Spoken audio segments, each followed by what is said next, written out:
Hey, what's going on, everybody? It's Matt Ross, the Known Wolf, coming to you live with another video. It's been a while since I put out a long form video. I've been working on doing lots of shorts. So if you want to follow me a little bit, I'm doing little shorts on my own poetry. I'm reading some of my favorite writers like Charles Bukowski. So follow along on those shorts if you'd like. Just a little piece of what I do. This video, on the other hand, is entitled "The Best Thing About Falling Apart is Putting Yourself Back Together Again." And really what I'm going to talk about is the opportunity in I guess failure, or in what you would say is your life falling apart. And that's really what this video is going to be about, is what do you do when, and how do you handle it? How do you put yourself back together again? And why is it such a pivotal moment in your life? So let's start with a story on this. Talk about a recent story that happened to me, or happened in my life, I should say. I also love it. Like I'm on an area that's got a lot of bikers, and the side of the street that I'm on has got no bike paths. But all the bikers love to take this street, even though on the other side of the street is a bike path. I just find it funny that no matter what you do, you can't avoid bikers. Just like life.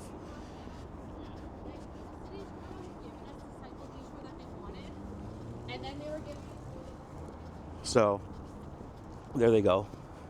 Wondering, what is he recording? So let's talk about something recent. So recently, I had the opportunity to have the place that I worked at was bought by another place. So this big corporation was bought by another big corporation, which led me from a small corporation, a smallish corporation, or a small bank, into a big bank. I used to work for a big bank many years ago. Prior to starting at the smaller bank, I worked at a big bank. And some of the issues I have with big banks is it's so big, it's really hard to be able to influence the changes that you want to make that are better for the employees and better for the clients and better for everybody around them, because of all the bureaucracy. You have to go through so many layers to get things done, and I just never enjoyed that about being at a big bank. So, and that's probably just being at a big corporation in general. Nothing against the bank, really. It's just more about just the bureaucracy and the layers and how you got to what you need to do to try to affect change and get things done in a bigger bank is a lot more difficult than when you're working for a smaller bank. When you work for a smaller bank, you have direct connection to the CRO or the chief risk officers. You can talk to the senior directors of underwriting. You can talk to the senior executive. And so just there's a lot of channels for communication, and I always liked that. That being said, my bank got bought by a bigger bank. Capitalism 101, it happens. Now, in the acquisition, we were told that they were acquiring the talent too. Now, it wasn't a talent acquisition, it was an asset acquisition. And sure, they were going to acquire some of the talent, right? Because they're going to need some of the talent to do some of the things. And so be it. But ultimately, I was presented with an opportunity to work for a big, large company. Again. And I don't want to do that. And I'm not going to necessarily do that. So I decided that I wasn't going to pursue any sort of opportunity that I wasn't going to personally go look for an opportunity. If they brought me an opportunity, I would look at it. But that's it. I'm not going to go out of my way to do anything. So I really just waited around until they laid me off and gave me a package. And that's exactly what happened, which is great. Because in the meantime, I started making plans on, okay, what was it that I really want to do in life? So a lot of people in this situation would consider this a disaster. You just lost your job. You're making good money. You're making a great living. Your life is comfortable. And everything on the outside world, you have a nice place, nice loft. You have nice things. You have money. You have friends. You have a nice title. And on the outside looking in, you have everything that everybody wants. Money, house, title. You have people envious of what you have, and people think that this is, this is basically, you're starting to get on top of the food chain, I guess you would say. And a lot of people would be like, holy crap, I just lost my golden goose. I just lost my golden goose. So, I'm not sure what those people are yelling at. Not me. I just looked at it like, okay, now that I have a runway, because now they have to pay me out money, they're going to have to pay me for a certain amount of time, what is it that I really want to do in my life? Do I want to continue to pursue a job that I get no real satisfaction out of and doesn't really bring me any fulfillment of any kind other than money and comfort? Or do I want to figure out something else to do with my life? And that's really, but if you have to figure out something else to do with your life, you're going to have to take a big risk. Because now I'm not going to be, because for like the last 25 years, essentially, almost 25 years, I've been working for a major bank, and I've been getting paid every 2 weeks, man. I've been getting paid that 2-week payment every 2 weeks. Bam, getting my payment. And that payment and that money is like drugs, really. And then I built my whole life up around that money I got. So what do? As soon as you get money, first thing I do is I get a mortgage. So now you got a mortgage, but here's the thing. You've now tied yourself to something that you have to pay until it's paid off. Right? So now I need the money. Before, when I was renting, my rent was $1,000 a month before. And then I got the mortgage, and at the time the rates were 1%, and my payments, my mortgage payments were like $1,500 a month. But then everything it was a variable rate mortgage, interest, it changed, and then my payments doubled, more than doubled. My costs went from, let's call it $1,500 a month to $3,000 a month, just like that, bam, because of the interest rates and everything that happened. And then I'm working for the bank, still making good money, but now, bam, I'm laid off from the bank. And so now I still have these $3,000 a month I got to come up with. I mean, I have savings, I have stuff I can do. And now the question comes down to, do I want to go out and get another job, make the similar money that I made before, just so I can continue to pay my mortgage and live the exact same life that I'm living right now, even though I'm not really getting anything out of it other than money? And the answer is no. So then right at that moment, I had to make a decision. Hello, how are you? Good. Right at that moment, I had to make a decision with my life. What are you going to do now? So first thing I did was, you know what, I'm going to start this YouTube channel, number one. So thank you for all you people tuning in. Number two, I'm going to work on building a separate business. So I'm going to work on building my own individual businesses that are giving me different incomes along the way. So I'm working on something right now as well on the side, not just the YouTube channel. Obviously, I got to figure out a way to make some actual cash. In the meantime, the YouTube channel is going to pop one day. It hasn't popped yet. But I want to come up with multiple streams of income. So that's what I'm working towards. Figuring out exactly what that's going to look like. So I do have, I'm not going to say exactly what I've been doing, but I have some ventures that I'm working on and going to build a few multiple businesses. But ultimately what I've decided is I'm going to work for myself. I'm going to be my own boss. And I'm going to do whatever it takes to do that. That way I can say whatever I want to say, whenever I want to say it. I don't have to play fake, play phony. I don't have to have somebody tell me every quarter or every half a year or every year how good my performance was that year. You performed at a strong level today. You had a strong year, which is fine. I've done very well in those worlds, and I appreciate it when I get good ratings and good money and all that stuff. But man, who cares? Who cares? Who cares what somebody thinks about your performance rating? Work for yourself. Your performance rating is how much money you have and how much easier your life is. How much more happy you are. How much more joy you have. Because what I've also learned is keeping your monthly payments down. There's no point in having multiple large monthly payments. And whatever you do, so for example, the number one highest payment I've got to pay is the mortgage payment. But if you sell your place, take that money, buy a place in another country, now you've eliminated your mortgage payment. You own your place outright, and now you're living in another country, rent-free, because you own your place. You find a way to make money overseas, and you start a business, and next thing you know, you don't have any of your major housing expenses. Your cost of living is way down. The people around you are much happier because they're not out there living to work. They're working to live. And they're enjoying their lives much more. And that rat race is gone. So a lot of people would say that what's happened to me right now is my life is falling apart and it's ending. And what I say is no, it's not. My life is really just beginning, because I've been working for somebody for 25 years.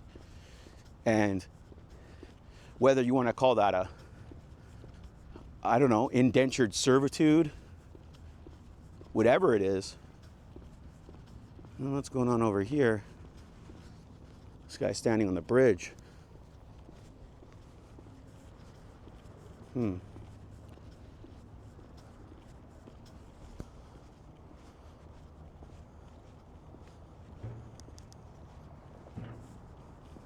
Interesting. Not sure what's going on there.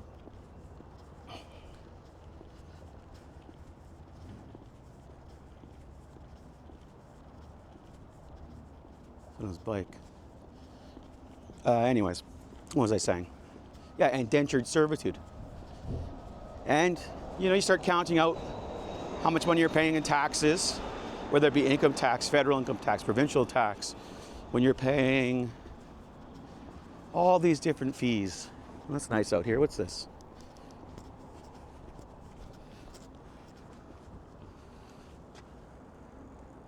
Oh, this is the park they're trying to build here.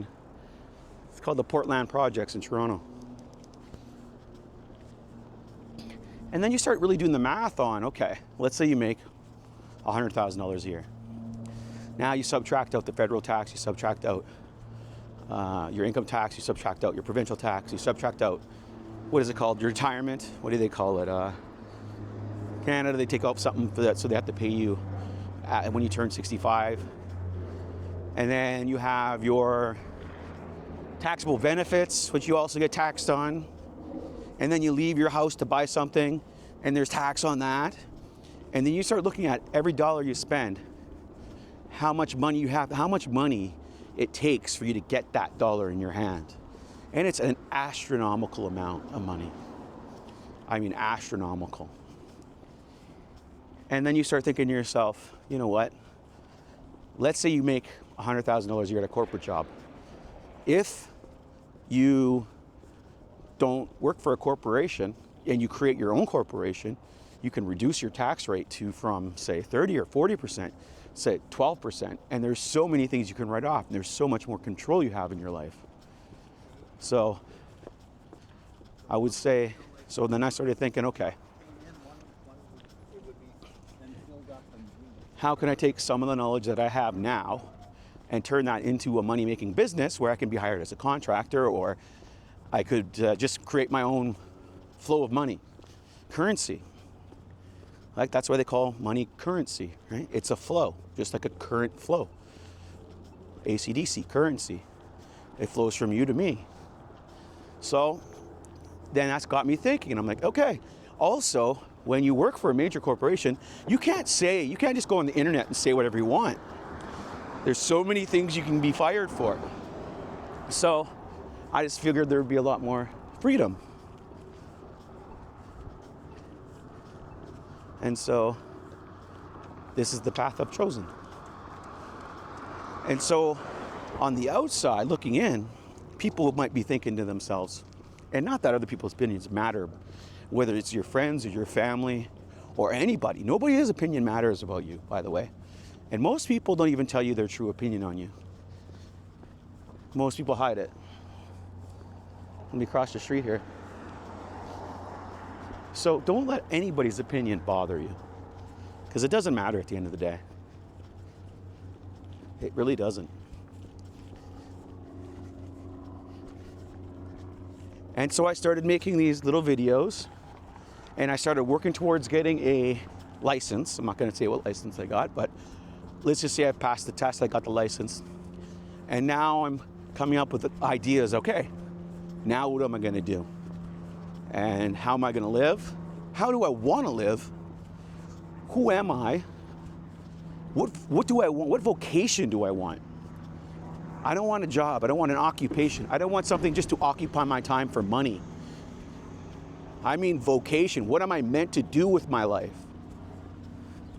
And I know what I'm meant to do. I'm meant to write. I'm meant to do these goddamn videos. I'm meant to help people discover who they are. I'm meant to have this experience that we're having now. And I can really truly pursue who I am and pursue the things that give me energy, such as writing, music, painting, traveling, meeting new people, not being tied to a 9-to-5 job. And the greatest thing and the best part about your life falling apart is you get to put the pieces back together again. You get to choose, what do you leave behind? What pieces do you leave behind? What pieces stay? And what pieces are you going to add? And then you get to repiece, you put yourself back together again. And what are you going to become? And are you walking in that path? Are you living like a king in your future now? Are you taking that step? Are you that person already? So figure out who that person is. And know you can do it. No hope. Don't fucking hope. Know you can do it. Know you are it. Walk in it. Walk in this life like you're there already. And go for it. Don't let anybody tell you anything on what you can and cannot do. You are the only person that tells you what to do. You, that's it. Nobody else. It's up to you. And that's the great thing. And to a lot of people, I guess even myself for the longest time, I was scared. Well, what am I going to do if I don't get that paycheck every 2 weeks? What am I going to do? Well, I'm probably going to stop wasting money, number one. And I'm going to start thinking about what is it that I really value in my life? Do I value spending 40 hours a week working for somebody else, making thousands while making them billions? No. No, I don't. Do I like giving up my time every single day? Do I like having to be nice to my goddamn boss? Actually, I've had some great bosses, honestly. So when I am nice to the boss, it's because I authentically like them. So I've actually been blessed, to be honest with you, in my career with having great bosses that I really appreciate and working in environments that I actually quite liked. So I've been blessed in that way. That being said, even while liking it, even though I do like it and I did like it, it wasn't what I was meant to do. It was an occupation, not a vocation. And I like to do this. I like to talk to people. I like to talk to people out there in the wild world. And I like to meet people in the wild world. And I like to be a wild man in the wild world. You know what I mean? I like to be me, baby. And there's nothing better than being yourself. Nothing. Especially once you start touching on, and you stop faking it. And you start just living as you are. And it's the most freeing thing you're ever going to do. Now, Am I saying that you go out and you be a prick to everybody like, I'm just keeping it real. Oh, I'm just keeping it real. No, I'm not saying that. And if you're just keeping it real, you're probably fake as hell while you're doing it. What I'm saying is, bring you to everything that you do. And don't let anybody tell you what you can and cannot do. And don't think it can't be done. Don't think that you can't walk away. When I think about some of my favorite people in the world that I love, my favorite writer, Charles Bukowski, and here's another story here. I read his poetry. I just read a poem by him, one of my other videos called Shoelace by Charles Bukowski. Check it out. It's a great video, great poem by him. But Bukowski, Charles Bukowski, he never made it big till he was like 55 years old. He worked for the post office full time for all the way up, or mostly for the post office, but he worked for all sorts of jobs he didn't like. In particular, he worked for the post office for 20 years, lots of years, like me, working for the bank. And finally, one day, he said, nah, I'm not doing this. This isn't me. I'd rather die a writer, writing, living my vocation, than I would die making money for doing something I hate, wasting the time I have in my life. So Bukowski for me is a big inspiration on that. And even if you look at Bukowski, he always, if you read his poetry, if you read his writing, he always talks about writers and writing. and he talks about how being a writer is one of the most dangerous jobs in the world. If you just look at the end of lots of writers' lives, Hemingway with electroshock and blowing his brains out with the shotgun. No, Kurt Cobain wasn't the first celebrity to blow their brains out with a shotgun. It was actually Hemingway. And you look at the end of, Celine, or who wrote the book Journey to the End of the Night, or Nut Hampson. You start looking at some of these writers and what happened to them. And it's just one after the other. F. Scott Fitzgerald, and it's just go down the path, man. And it's just, buddy, death after death after brutal life after brutal life after brutal life. Now, that being said,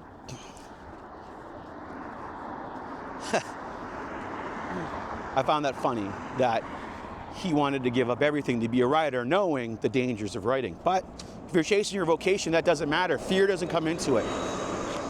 And Bukowski ended up living till he was 71 or 72, and he ended up dying from cancer. I think it was leukemia.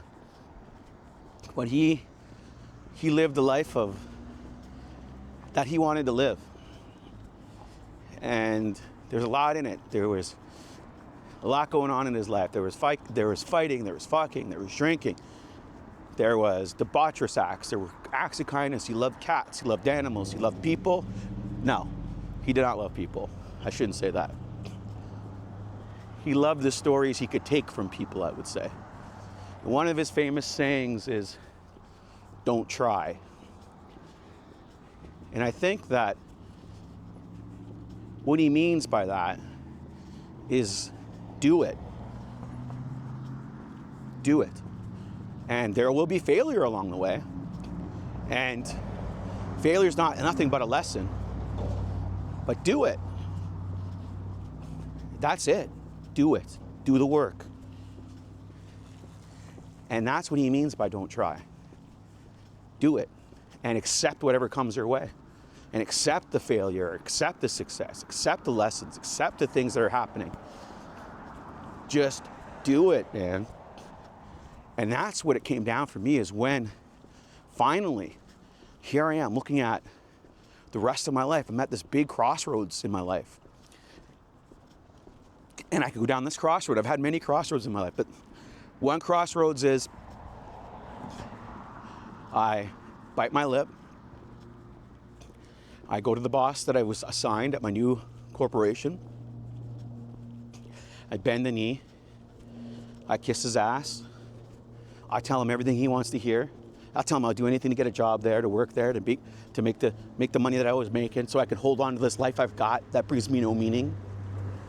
Or I can accept that I wasn't meant to do that. That this is a catapult for me. That this is an opportunity for me.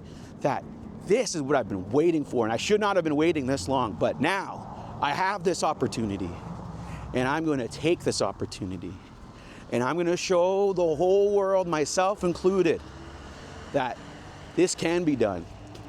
It will be done, and I look forward to taking you all on this journey with me so you can all see that I started from 0 subscribers on YouTube to where I'm going to be in the future, and that you can do it too.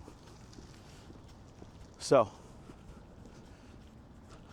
I implore you, let's go on this ride together, and whatever it is that you think you should be doing, do it, and go for it.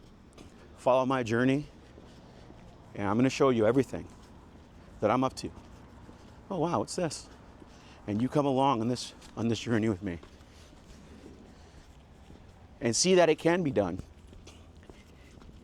And I'm going to show you not just good and not just like the good stuff. I'll show you the real stuff.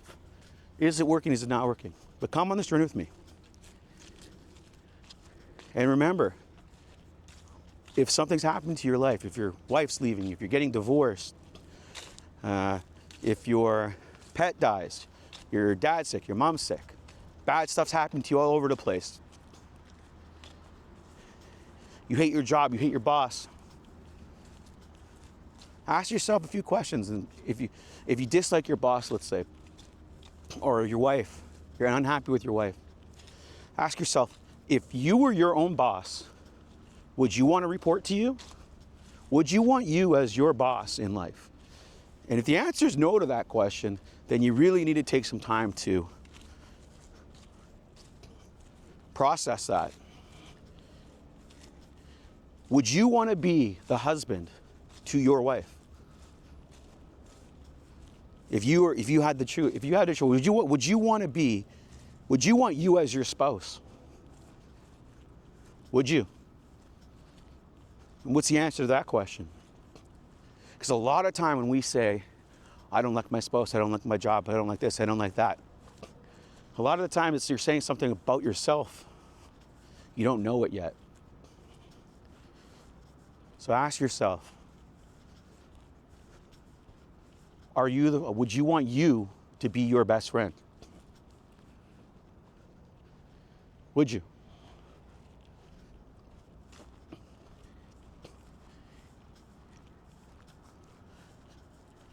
And don't get it twisted. The world is a wild place where anything can happen at any second, any moment. And if you can live free for 1 minute, 1 day, 1 week, 1 month, 1 year, 10 years, 20 years, half your life, for 1 moment, would you take it? Would you take that moment to be free? Well, I challenge you. Find a way to free yourself from the prison, your gilded cage that you're in. Live the life you were meant to live. Find out who you are. Become the person you're meant to be. Live like a king in your future now. I am the Known Wolf, Matt Ross.